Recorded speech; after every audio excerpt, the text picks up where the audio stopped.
மக்களுக்கு நல்லது பண்றதுக்கு அரசியலுக்கு வாங்கடா, கொள்ளை அடிக்கிறது கொலை பண்றதுக்கு கூட அரசியலுக்கு. ஹாய் காய்ஸ், எல்லாரும் எப்படி இருக்கீங்க? நல்லா இருக்கீங்களா? அதாவது ஒருத்தர் சொந்த ஸ்டேட்ல தான் மற்ற கட்சியை கதற விடுறாருன்னு பார்த்தா அதர் ஸ்டேட்ல இருக்கிறவங்களும் கதறிட்டு இருக்காங்க கைஸ். அதான் நம்ம அண்ணன் பிஎம் சாரியே கதற விட்டவர் தானே. ஸோ அண்ணனோட கிராஃப் எப்படி இருக்குன்னா நாளுக்கு நாள் இப்படி இல்லை கைஸ், நாளுக்கு நாள் இப்படி தான் போயிட்டு இருக்கு. அதோட சேர்த்து ஒரு சில பாலிடிக்ஸ் நம்ம இந்த வீடியோ பார்க்க போறோம். ஸோ வாங்க வீடியோக்குள்ள போகலாம். எப்பேற்பட்ட சீனையா நான் பாக்குறேன். ஒரு டைம்ல சிபிஐ விசாரணைக்கு டெல்லிக்கு போயிட்டு இருந்த மனுஷங்க சிஎம் ஆகி டெல்லிக்கு போய் சல்யூட் வாங்குற அளவுக்கு நிக்கிறாரு மனுஷன். அந்த டிரான்ஸ்ஃபர்மேஷன் இருக்குல்ல, எனக்கு தெரியலங்க எந்த அளவுக்கு வந்து இவரு எனக்கு ஒரு ரோல் மாடலுங்க. சீரியஸா சொல்றேனே, அவரை ஒவ்வொரு எப்படி சொல்ற ஆடியோ லான்ச்ல பேசுறதா இருக்கட்டும், மனுஷன் அந்த டிரான்ஸ்ஃபர்மேஷன் அவங்க மாறி அந்த இந்த இடத்துல இருந்து இங்க போயிருக்காரு அப்படின்றத பார்க்கும் போதே இதை விட என்னடா மோட்டிவேஷன் வேணும் வாழ்க்கையில அப்படின்ற மாதிரி தான் இருக்கும் ஒரு நாள் பார்க்கும்போது.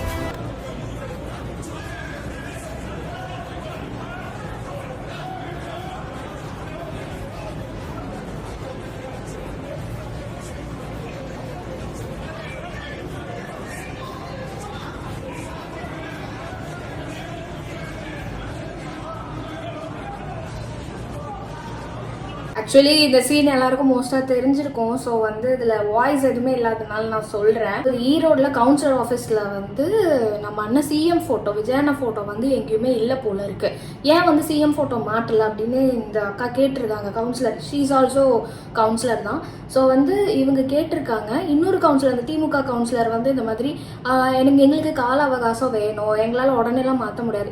என்ன கால அவகாசம் வேணும்னு எனக்கு சீரியஸாக தெரியல. அவங்க நின்று கேட்டு பேசிக்கிட்டு இருக்காங்க. பெரிய அது என்ன ஏதாவது டேக் இருக்கான்னு எனக்கு தெரியல. அந்த டிஎம்கே காரங்கனாலே, அந்த ஆண்கள், அந்த டிஎம்கே ஆண்கள்னாலே நான் ஒரு ஆம்பளை புளுத்தி அப்படின்னு வந்துடுறாங்க. ஏன் அப்படி இருக்காங்கன்னு எனக்கு சீரியஸாக தெரியல. நான் பார்த்த எல்லா அந்த டிஎம்கே சார்ந்த அந்த ஆண்களாக எல்லாருமே அப்படிதான் இருக்காங்க. ஏன் அப்படி இருக்காங்கன்னு தெரியல. பை நேச்சுரல் நீங்கள் பிறக்கும் போதே வந்து அப்படிதான் பிறந்தீங்களான்றதும் எனக்கு தெரியல. ஸோ அவங்க வந்து உங்கள் ஒய்ஃப் கிடையாது, கையை நீட்டிக்கிட்டு இப்படி முதல்ல உங்கள் ஒய்ஃப் கிட்ட நீங்கள் அப்படி பேசுவீங்களான்னு கூட தெரியல. கையை உடச்சி உட்கார வச்சிருவாங்க. ஒரு அவங்களும் ஒன் ஆஃப் த கவுன்சிலர் தான். ஸோ நீங்கள் வந்து ஒரு கவுன்சிலர் கிட்ட நீங்களும் ஒரு கவுன்சிலராக இருக்கீங்க, எப்படி நீங்கள் பார்த்து பேசணும்? அது என்ன எகிரிக்கிட்டு போகிறது, அப்படியே நெஞ்ச பொழந்துக்கிட்டு எகிரிக்கிட்டு போகிறது? பதிலுக்கு அவங்க ஒன்று விட்டுருந்தாங்கன்னா என்ன ஆகுறது சொல்லுங்கள்? அசிங்கமாக போயிருக்கும்ல. ஸோ வந்து உங்களை மாதிரி ஒரு சக மனுஷி தான் அவங்களும். ஸோ அவங்க எவ்வளோ பொலைட்டாக ரெஸ்பெக்டாக பேசுகிறாங்க. நீங்கள் எக்ரி வந்ததுனால தான் வந்து அவங்களுமே வாய்ஸ் அவுட் அந்த சவுண்டாக பேசினாங்க. இல்லைன்னா அது கூட பேசியிருக்க மாட்டாங்க. ஸோ இப்போ சிஎம்மாக இருக்கிற ஒரு ஃபோட்டோ மாட்டுறதுல என்ன அப்படி நீங்கள் வந்து உங்களுக்கு என்ன குடி முழுகிடுச்சுன்னு நான் கேட்குறேன். அவர் தானே சிஎம், அவரோட ஃபோட்டோ போட்டு தான் ஆகணும், சரியா? ஸோ வந்து சீக்கிரமாக மாட்டுங்க, சரியா? இன்னொருத்தவங்க கேட்குற மாதிரி வச்சுக்காதீங்க. புதிதாக பதவி ஏற்றிருக்கக்கூடிய அரசு அவர்களுக்கு போதிய அவகாசம் தரப்பட்டிருக்கிறது. இதற்கு பிறகு கூட சூழ்நிலையை அவர்கள் சரி செய்யவில்லை என்றால் நிச்சயமாக மக்களுடைய அவநம்பிக்கைக்குத்தான் அவர்கள் தொடர்ந்து ஆளாக வேண்டியிருக்கும். குறுகிய காலம் நம்ம திமுக கழகம் ஆட்சி அமைச்சு வந்து இப்போ ஒரு 115-120 நாள் தான் ஆயிருக்கு. அதனால இந்த குறுகிய காலத்தில் சொல்ல முடியல. கண்டிப்பா ஒரு நல்ல முடிவு நம்முடைய தமிழக முதலமைச்சருடைய தலைமையில் ஒரு நல்ல லாஸ்டா ஒரு எடிட்டை ஒட்டிக்க பார்த்தீங்களா? அங்கே நிற்கிறீங்க சார். நீங்கள் சீரியஸாக சொல்கிறேன்னு இவங்க 120 நாளில் நொட்டாததை நம்ம அண்ணா பண்ணியிருக்காருன்னு நான் சொல்லுவேன். ஒரு மாதம் கூட ஆகலை, சரியா? பதவி ஏற்று ஒரு மாதம் கூட ஆகலை. ஸோ வந்து அந்த 120 நாள் என்னத்தை நொட்டிக்கிட்டு இருந்தாங்கன்ற எனக்கு சீரியஸாக தெரியல. அவ்வளோ அப்படிதான் இருக்குது. இவங்கெல்லாம் வந்து இவ்வளோ குறுகிய கால அவகாசத்தில் வந்து எவ்வளோ பண்ணியிருக்கலாம். 5 வருஷம் 5 வருஷம், சரியா? என்ன பண்ணீங்க? ஓட விட்டாங்க தெரியுமா? உள்ள கூட அந்த ஊருக்குள்ள கூட வரவிடலை, சரியா? உங்களெல்லாம் நீங்க பேசுறீங்க. திமுகவில் இருக்கிறவங்க எல்லாரையும் அழைச்சிட்டு வந்து டிவிகேல சேர்த்துக்கிட்டே இருக்காரு. உங்க பேரு அடிப்படை எப்படி பாக்குறீங்க? வயிற்று வலிக்காரனுக்கு கட்டில் திருப்பி போட்டலாம், வயிற்று வலி தீராது, மருத்துவம் அளிக்க வேண்டும். அதாவது என்ன சொல்றது, அந்த பாலிடிக்ஸோட சீனியர் அப்படின்னு நம்ம சொல்லலாமா? அதாவது இவர் பேசுறதுலாம் வந்து எதிர்கட்சியில இருக்கிற நம்மளை திட்டுறாரா இல்லை வந்து புகழ்றாரா அப்படின்ற மாதிரி இருக்கும். அவர் பேசுறது எல்லாமே பார்த்துருக்கீங்களா? அவரோட வேவே வேற மாதிரி இருக்குங்க. அவர் திட்டுறாரா இல்லை என்ன பண்றாரு, நல்லதா பேசுறாரா அப்படின்றதே வந்து குழப்ப நிலைக்கு உண்டாக்கிடுவாரு. அதுதான் இவரோட ஸ்பெஷல் குவாலிட்டியான ஒரு விஷயம். முக்கிய பதவி செந்தூர பாண்டி கேப்டன் அவர் கூட டிராவல் பண்ணிட்டு இப்போ செந்தூர பாண்டியோட தம்பி கட்சியில அண்ணன் மூலமாக இன்றைக்கு பொதுச் செயலாளர் முன்னிலையில நான் வந்து என்னை இணைச்சிருக்கிறேன். என்னை பத்தி உங்களுக்கு எல்லாருமே தெரியும். எந்தவித பலனும் இல்லாமல் நாங்க உண்மையாக உழைக்கக்கூடியவங்க. அண்ணன் சொன்ன மாதிரி மக்களுக்கு உண்மையாக உழைக்கக்கூடியவங்க.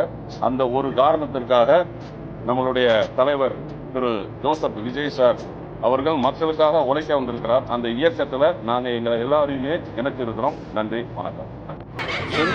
இல்லை, எனக்கு சீரியஸா எனக்கு என்ன சொல்றதுன்னு தெரியல. ஒவ்வொரு கட்சியில இருந்தும் இப்போ வந்து எப்படி ரிசைன் பண்ணிட்டு வந்துகிட்டே இருக்காங்க. நான் அப்போ மற்ற கட்சியில இருக்குமா இருக்காதா சொல்லுங்க, இப்படி ஒரு கட்சியில இருக்குமா இருக்காதா அப்படின்ற மாதிரிதான் இருக்கு. இவருமே வந்து ரிசைன் பண்ணிட்டு வந்திருக்காரு, டிவிகேல ஜாயின் பண்ணியிருக்காரு. ஸோ வந்து திருப்பி ரீஎலெக்ஷன் எந்தெந்த இடத்துலலாம் ரிசைன் பண்றாங்களோ அந்தந்த இடத்துலலாம் வந்து திருப்பி ரீஎலெக்ஷன் நடத்தி டிவிக்கேன்ற பேர்ல எம்எல்ஏவா நான் ஆயிக்கிறேன்டா அப்படின்றது வந்து வராங்க பாத்தீங்களா. அது எவ்வளவு பேர் வர முடியும்னு எனக்கு தெரியல. வந்த 23 கல்குவாரிகளை தற்காலிகமாக மூட அமைச்சர் டி.கே. பிரபு உத்தரவிட்டுள்ளார். இதுகுறித்து வெளியிடப்பட்டுள்ள அறிக்கையில் ஆளில்லா விமானம் மூலம் அளவீடு செய்யப்பட்ட குவாரிகளில் குத்தகை பரப்பிற்கு வெளியே குவாரி பணி மேற்கொண்ட 23 குவாரிகள் தற்காலிகமாக மூடப்படுவதாக தெரிவிக்கப்பட்டுள்ளது. மேலும் அந்த குவாரிகள் மீது உரிய நடவடிக்கை எடுக்கப்படும் என்றும் குறிப்பிடப்பட்டுள்ளது. சீரியஸாவே சூப்பரான ஒரு விஷயம். மற்றவங்க எல்லாம் சொல்ற மாதிரி இது ரீல்ஸ் ஆட்சி கிடையாது. ரியல் ஆட்சியில வந்து என்னெல்லாம் நடக்குது அப்படின்றத வந்து நீங்க பாருங்க. ஸோ வந்து எல்லாருமே பர்ஃபெக்ட், மிஸ்டர் பர்ஃபெக்ட் அப்படின்ற மாதிரி யாருமே இருக்க முடியாது. ஸோ டிவிகே சைடில் எம்எல்ஏஸ்லாம் ஒரு சில பேர் மிஸ்டேக் பண்ணதான் செய்வாங்க. பட் ஒரு சில எம்எல்ஏஸ் வந்து வேக்கிற அளவுக்கு வந்து அவங்களோட ஆக்ஷன்ஸே இருக்கும். ஸோ அந்த மாதிரி தான் வந்து பிரபுன்றவர் தற்காலிகமாக மூடி இருக்காங்க தானே, அப்புறம் என்ன அப்படின்னு கேட்குறாங்க. போன ஆட்சியில் அது கூட பண்ணல, தற்காலிகமாக மூடி இருக்காங்க. அதுக்கான என்ன சேஃப்டி ப்ரிகாஷன்ஸ் எடுக்க முடியுமோ எல்லாமே அவர் எடுப்பாரு. 1 by 1 நீங்க பாருங்க, சரியா? எனக்கு என்னன்னு தெரியல, தமிழிசை மேம் பார்த்தாலே இவங்க யாரு, நம்ம பெரியம்மா மாதிரி இருக்காங்களே, நம்ம சித்தி மாதிரி இருக்காங்களே அப்படின்ற ஒரு ஃபீல் வருது. எனக்கு அப்படி ஃபீல் வருது, சரியா? எனக்கு அவங்கள பார்க்கும்போது அப்படிதான் இருக்குங்க. எனக்கு ஏன் அப்படி தோணுது எனக்கே தெரியல. அதுதான் அது நம்ம மற்ற மாநிலங்கள் கொஞ்சம் எச்சரிக்கையா இருக்கணும்ன்றது. ஏன்னா இவங்க வந்து புதியவர்கள், ஆனா ஏற்கனவே அரசியல்ல இருந்து மக்களுக்கு நல்லது செய்பவர்கள். அந்த அரசியல்வாதிகள் வந்து இன்னும் நிச்சயமாவே அனுபவசாலிகள். ஒரே நாள்ல நிறைய மெம்பர்ஸ் சேர்க்கிறாங்கன்றாங்க. அதனால மற்ற மாநிலத்திலும் மக்கள் கொஞ்சம் எச்சரிக்கையா இருக்கணும். அதாவது என்ன நீங்க பேசினாலும் பிஜேபி போட்டு அடிக்கிறதா, சரியா? ஆனா இவ்வளோ பயத்தோட பேசக்கூடாது கைஸ், இவ்வளோ பயத்தோட பேசக்கூடாது. அவங்க அவ்வளோ ஃபியர் உள்ள వச்சுக்கிட்டு அப்படின்னு ட்ரைன் ஓட்டுறாங்க. పాలిటిక్స్ చూస్తున్నాయి ఈ మధ్యన వాళ్ళు ఎంత సుఖంగా చేశారు. தமிழ்நாடு அரசர் அவர்கள் விஜய் சுலபமாக வென்று விட்டார். ఎంత సుఖంగా చేశారు, எனக்கே பொறாமையா இருக்கு. నాకు అసూయ కలిగేంత సుఖంగా చేశారు. நானும் 15 வருஷமா இருக்கேன்.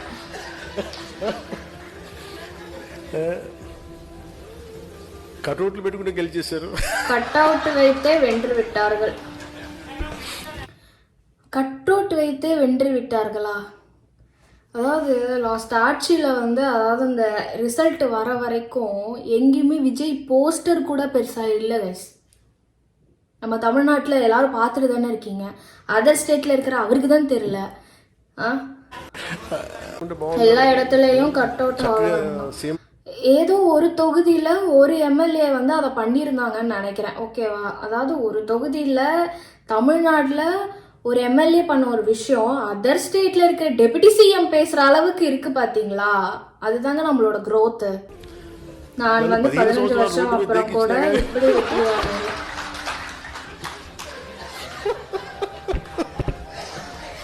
அதாவது இதை வந்து கலாய்க்கிறது யாரு? 8% வாங்கிட்டு பிஜேபி சப்போர்ட்ல டெபுட்டி சிஎம் ஆனவர் கலாய்ச்சிக்கிட்டு இருக்கார். யாரு? சொந்தமா வந்து ஓனா வந்து நின்று மக்களோட நம்பிக்கை மட்டும் வந்து சம்பாரிச்ச ஒருத்தர் காசு பணம்லாம் கொடுக்கல ஓட்டு போடுறதுக்கு, சரியா? காசு பணம்லாம் கொடுக்கல. அவ்வளோ பிரச்சனை, ஃபேமிலி பிரச்சனை, பாலிடிக்ஸ் பிரச்சனை, படம் வெளியே விடலை, சிபிஐ பிரச்சனை, இந்த மாதிரி ஊருப்பட்ட பிரச்சனை இருந்துச்சு அண்ணனுக்கு, சரியா? எதுக்கும் பயந்து ஒழியலை.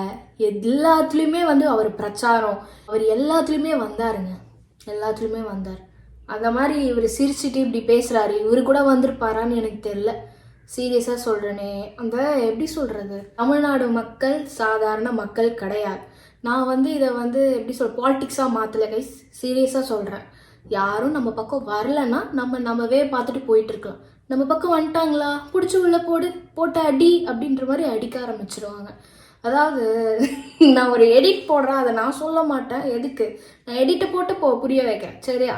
இந்த ஆஸ்ட்ரிச் தெரியுமா, நெருப்புக்கோழி இப்படி இருக்கும், நெருப்புக்கோழி அதோட முட்டை பாத்திரியா, வாவ் இவ்வளவு பெரிய முட்டை அந்த மாதிரி இருக்கும். ஆனா முட்டை போடுற கோழிக்கு தான் தெரியும் வெளினா என்னன்னு. அப்படிப்பட்ட அந்த காங்கிரஸையும் நம்முடைய தலைவர் தான் தோல்ல சுமந்து கடந்த நாடாளுமன்ற தேர்தலில் சட்டமன்ற தேர்தலில் சம்பந்தம்.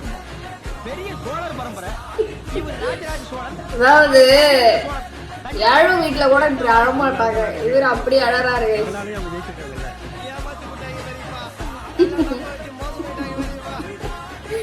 அதாவது இவனுங்க மக்களே ஏமாத்துவாங்க, ஆனா இவங்களே வந்து ஏமாத்திருக்காங்க பாத்தீங்களா? அதாங்க காங்கிரஸ்ங்கிறது. தலைமை ஒருங்கிணைப்பாளர் வீட்டுக்கு பொண்ணு மறந்துருக்காமே, வாழ்த்துக்கள் வாழ்த்துக்கள் வாழ்த்துக்கள். சீர் கொண்டு வந்திருக்கிறார். அந்த காட்சிகளை பார்க்கலாம். இவங்க குடும்ப அரசியல என்டிகே இருக்குன்றத நான் அப்பத்துல இருந்தே சொல்லிக்கிட்டு இருந்தேன். ஸோ வந்து அது இவ்வளவு வெளிப்படையா வந்து காட்டுறாங்க, அதான் எனக்கு ஒன்றும் புரியல.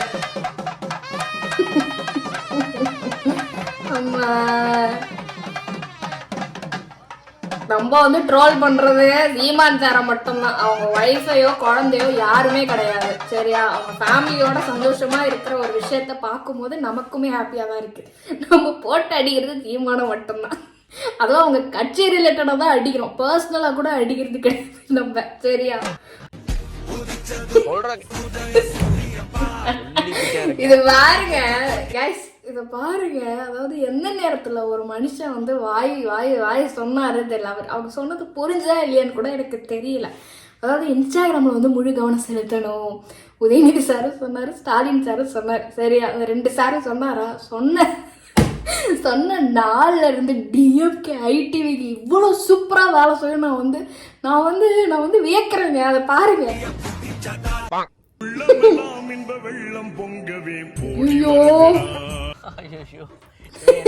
நான் வந்து ஃபர்ஸ்ட் 2017 நினைக்கிறேன் நான் டப் ஸ்மாஷ் பண்ணேன். ரொம்ப கிரிஞ்சா இருக்கும், ப்ளூபர்ஸ் மாதிரி இருக்கும். அதை விட மோசமா இருக்கு இவங்க பண்றது. யாராவது சொல்லி வைங்க, எனக்கு அப்படிதான் இருக்கு.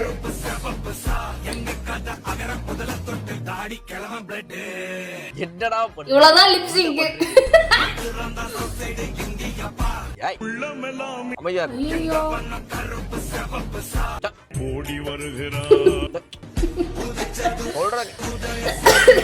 இவர் என்ன சும்மா நிக்கிறாரு? ஐயோ, அவர் பாட்டுக்கு சொல்றத சொல்லிட்டு போயிட்டார். சோசியல் மீடியால எதனா ஐயோ, அப்படிதான் இருக்கு, அப்படிதான் இருக்கு. நடிகர் கட்சி எவ்வளவு வந்திருக்கு? 107. சிபிஎம் 2, சிபிஐ 2, சரி, பிசிகே 2. கரெக்டா கணக்கு சொல்ல போறாரா? எவ்வளவு ஆச்சா? இவரிடம் திறந்தலங்க, இவர் இன்னும் திருந்தல. இன்னும் அவர் கணக்கு கத்துக்கிட்டு தான் இருக்காரு, கணக்குல புலி ஆகல. அவர் சொன்னதை வச்சு அவரே கையை விட்டு எண்ணா கூட 115 சொல்லலாங்க. அப்படி இருக்கு, சரியா? அவ்வளோ ஈஸியா இருக்கு. 2 சொல்லிட்டு வர்றாரு. ஸோ அதுவே அவருக்கு கஷ்டமா இருக்குன்னா ரொம்ப ரொம்ப கஷ்டமான ஒரு விஷயம். தமிழ்நாடு நல்ல வேலை காப்பாத்திட்டாரு சிஎம் சார். அவ்வளோதான் guys வீடியோ. ஹோப்ஃபுல்லி இந்த வீடியோ உங்களுக்கு ரொம்ப பிடிச்சிருக்கும்னு நினைக்கிறேன். நெக்ஸ்ட் ஒரு சூப்பரான வீடியோ உங்களை பார்க்குறேன். So bye. மக்களுக்கு நல்லது பண்றதுக்கு அரசியலுக்கு வாங்கடா, கொள்ளை அடிக்கிறது கொலை பண்றதுக்கு அரசியலுக்கு